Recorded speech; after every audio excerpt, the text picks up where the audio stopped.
know that I'm a fighter. That means a lot to me. When them boys come out of the plane, lots of them that haven't done right, they won't even look at us. Right. But I know them and I call their name. And they look, and lots of them won't. And right here lately, there's lots of them that wouldn't look at us. They wouldn't give any money. But they've been giving money and they started looking at them. Yeah, they usually read the paper when they run along. You bring it to the newspaper, outline that stuff, keep their heads down. Like the shoes need shining.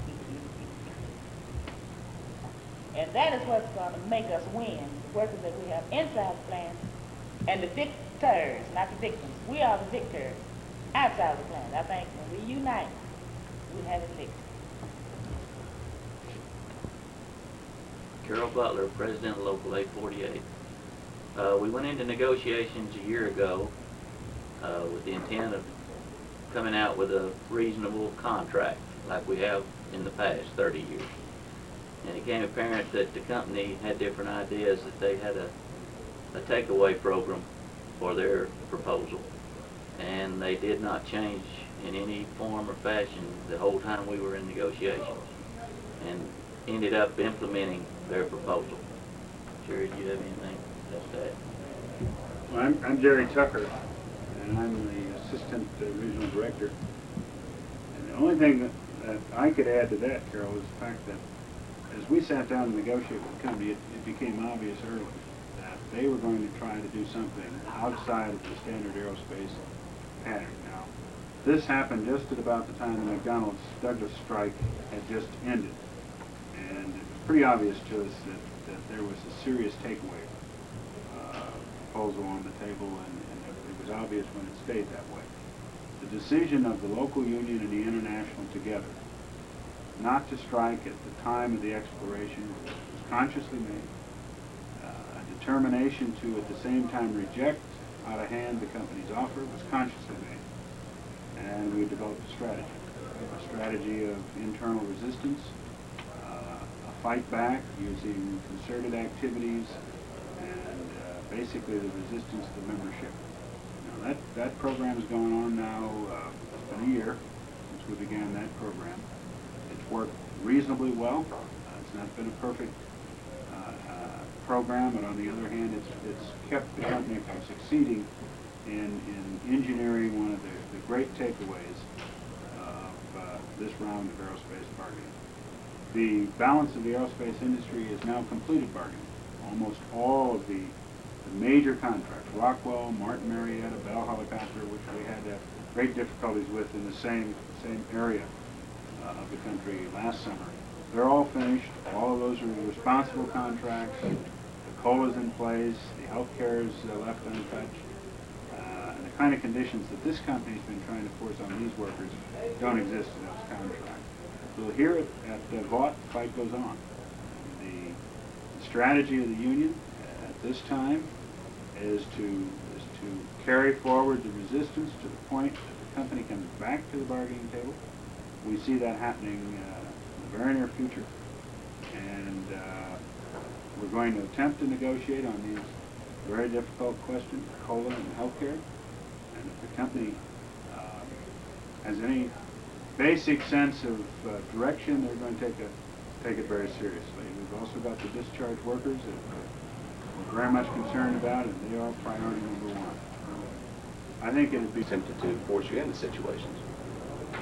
We think that even further, after their takeaway proposal came into place and they put that on us, they canceled the checkoff agreement, and this is the very basis of our union. And their predictions were that within 3 months, then our union would be down the drain, that we wouldn't have enough people paying dues. Well, so far we've fooled them, and I think that we're now in an area where that we're even becoming stronger. And when we eventually get to that point, we're going to be stronger than we ever have been in our life. The company used to laugh and say that they had more of our people than what we had, and I guess maybe to some degree that was true in the early days. But I think that when this struggle is over, we're going to find a core of workers here in this local union that will stick through thick and thin. The company further, we had the 60-something people that was terminated. That was another move by the company to try to force us into a strike situation. Well, it so happened that the local union leadership, in conjunction with the international union, we had some some conversation about this, and we determined to go the route which Jerry had indicated to you. And we believe that this was a correct route, and we think that within a short period of time that history is going to prove it's true. The other thing that I would say to members across the country would be that if they had some idea, or any idea at all, as to the strength that they can gain from sticking together, had we had a complete control of our membership here in this local union, we could have put that company under some time ago. But there were some skeptics, and we've had a hard time convincing some of those people that this is the right way to go. I had heard the question asked earlier when in the discussion with some of the fire people about working without a contract. There's worse things than working without a contract. That's being tied to an unfair contract for a 3-year period. In this particular case, you know, the company placed into effect their contract, so we were receiving all the benefits of it, but we're not tied to that, so that we were free at any point in time to do which is necessary, and that's what we're attempting to do at this time. B.J. Meeks over here, he has been past president of the local union. He is currently chairman of the bargaining committee.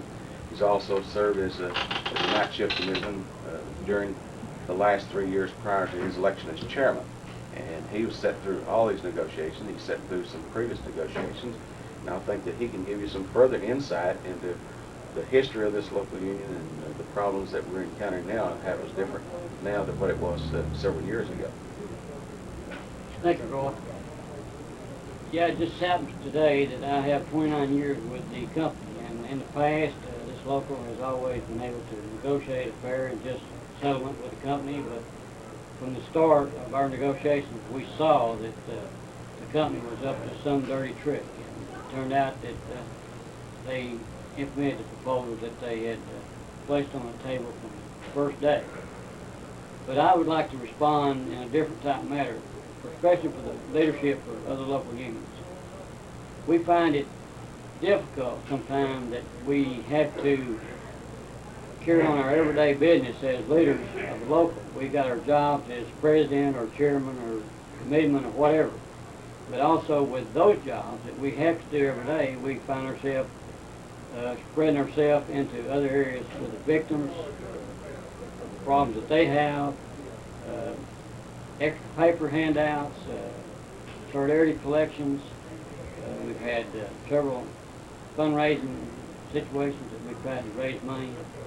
But I find it sometimes very strenuous and difficult that carrying on my job as grievance chairman, that I also have to get involved in other areas. But it's been very rewarding, and this local union will be much greater because of this struggle. We've never had to go through this type of situation, but we are becoming one union, and one local, and one body, and this is great for our leadership. Let me, Ken,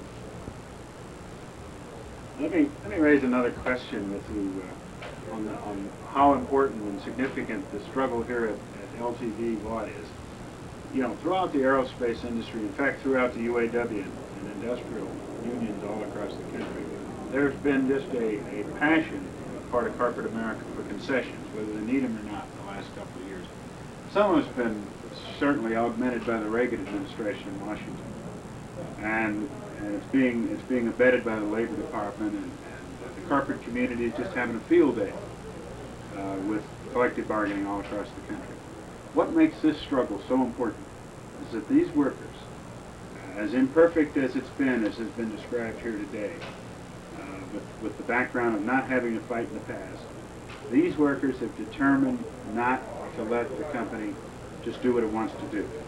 And as this thing has matured here, and as they've fought back, and as they've used everything in their power, and the International's joined them, we have helped to assist the victims, the fired workers, and we've done many, many things. And there's been a great show of solidarity and support, and money raised all over